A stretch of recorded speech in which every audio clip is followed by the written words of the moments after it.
Hey, God bless you. My name is Sean Mack, and today I just wanted to share on a teaching called Adding Value. From restoration to responsibility, becoming a person who adds value. So here we go. Let's get started. Many people come out of addiction or incarceration or a destructive lifestyle, right? And they ask,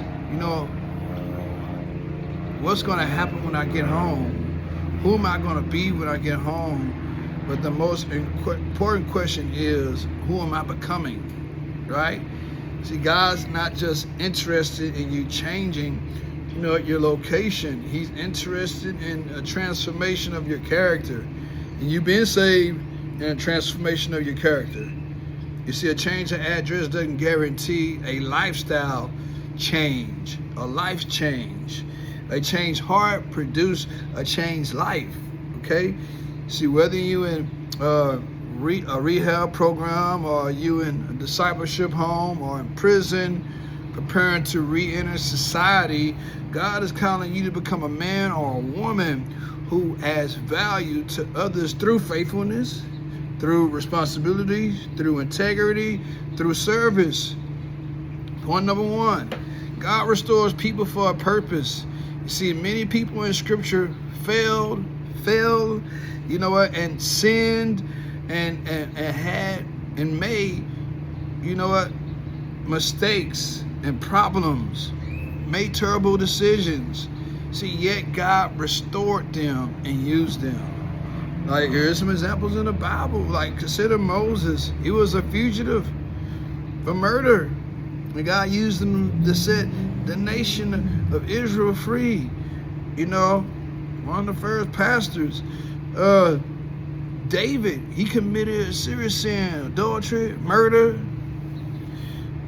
Peter, he denied Christ 3 times, the Lord and Savior himself, and God used him on the day of Pentecost. Mark abandoned Paul on his missionary journey, and Paul, who was once Saul, persecuted Christians. See, their past wasn't their identity. Their relationship with God became their identity. See, in Ephesians 2:10, it says, "For we are his workmanship, created in Christ Jesus for good works, which God has prepared beforehand so that we could walk in them." See, God didn't just merely save you, from destruction. He saved you for good works. And this is the thing, God changed us so we can become useful in his kingdom, right? Number 2, we got to learn responsibility before we go home. See, one of the greatest mistakes people make is believing life would suddenly change when you leave a program. See, character is not developed overnight. And spiritual disciplines or good habits you practice now are preparing you for the future. Right? In Luke 16:10, Jesus said this, "He who is faithful in a very little thing is faithful also in much." See, Jesus teaches that faithfulness in small things reveal faithfulness in larger things.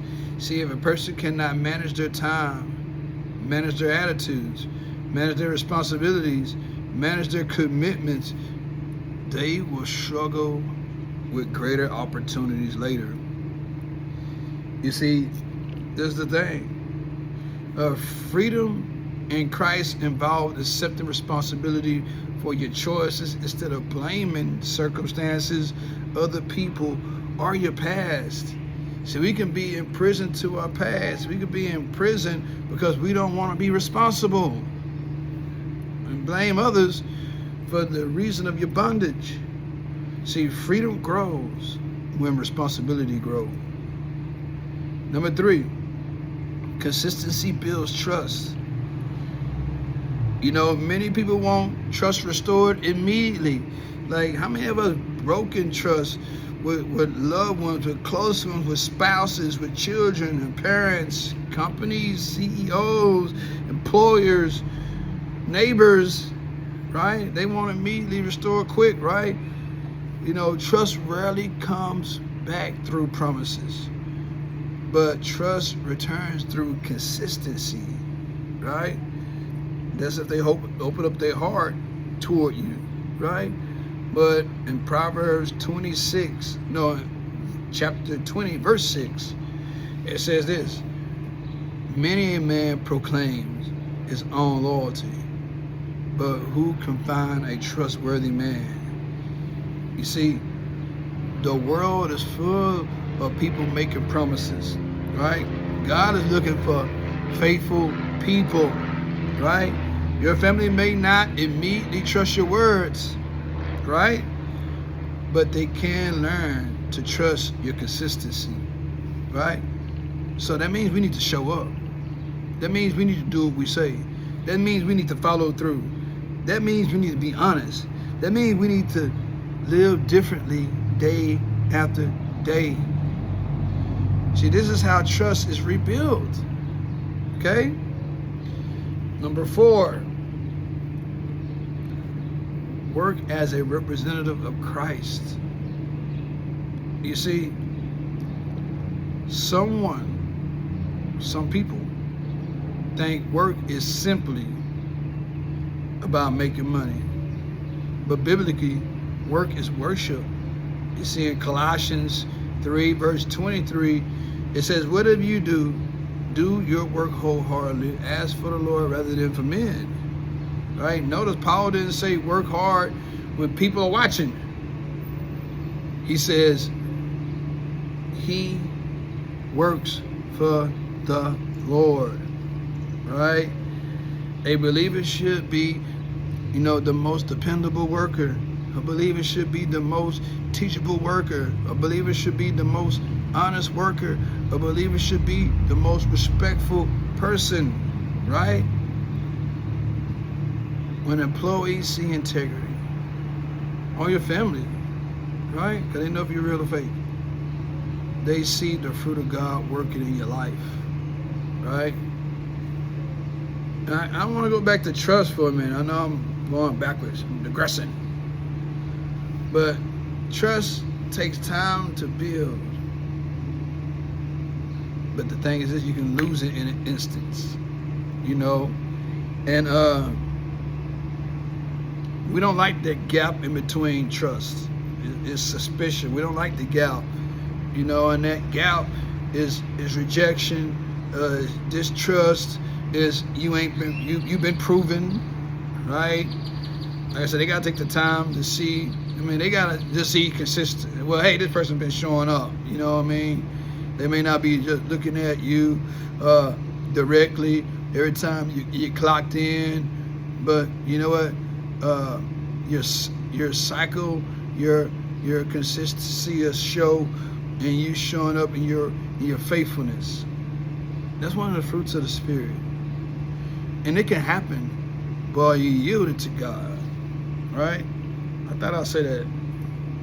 Let me jump to 5. Stop being a burden and become a blessing, right?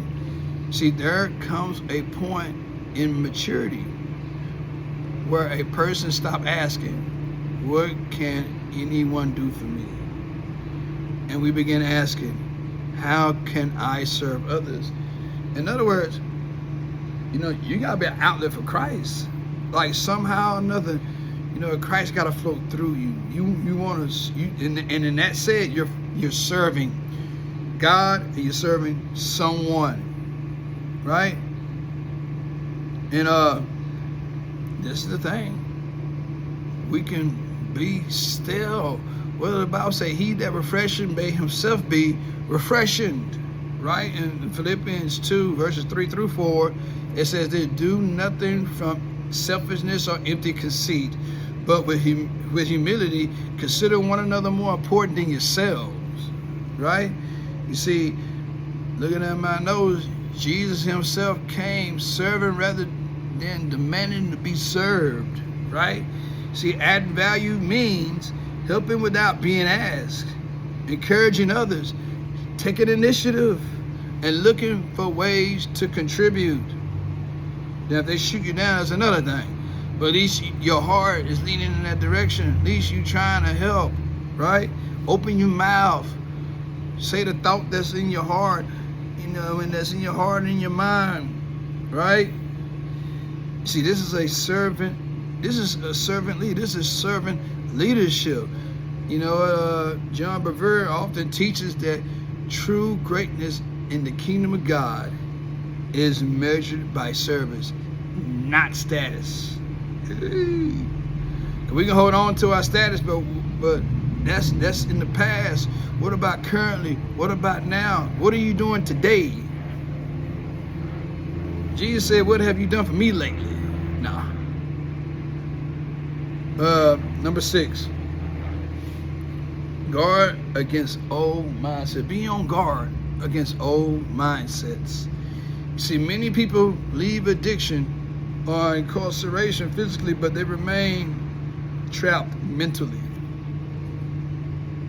See, old mindsets say, somebody owes me. Life is unfair. I deserve special treatment. You know what? The rules don't apply to me. You see, God wants to renew the mind. In Romans 12:2, it says this, "And do not be conformed to this world, but be transformed by the renewing of your mind." You know what? Transformation happens when God truth replaces old patterns of thinking. You cannot build a new life while thinking with an old mindset. Right? Woo! That's tough. But it's reality. You can't, if you don't think different, you don't do different. You stay in the flesh with the old mindset. Where it say, he who sets his mind to the things of the flesh, he who is of the flesh set their mind to the things of the flesh. And he who is of the spirit set their minds to the things of the spirit. Right? 7. Develop character, not just goals. You see, many people have goals, few develop character, right? Character determines whether you can sustain what God gives you. Position, people, opportunities, right? Relationships.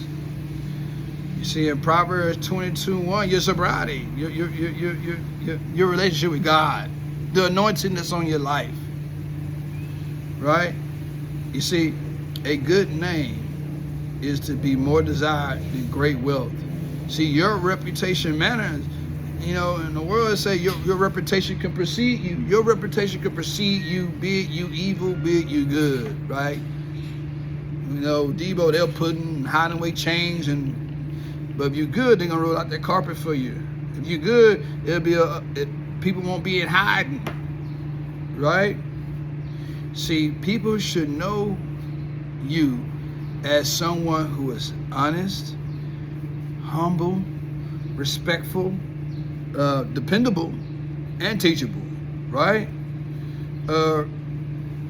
God is more concerned about what we are becoming than what we're accomplishing.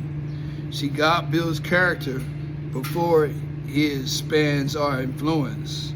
All right? Number 8, think about the long term. Because as our sin causes us to think short term for pleasure. That's why through the Spirit, is long term, is promises and faith. Persevering. You understand what I'm saying? See, the flesh wants immediate gratification, and the Spirit teaches long-term faithfulness. You gotta have long obedience going in the right direction. See, in Galatians 6:9, it says, let us not lose heart in doing good, but in due time we will reap if we don't grow weary. You see, many people quit too soon. They want instant results, and God works through seasons. So keep sowing good habits. Keep sowing good decisions. Keep sowing good character. Keep sowing good relationships. See, eventually there will be a harvest.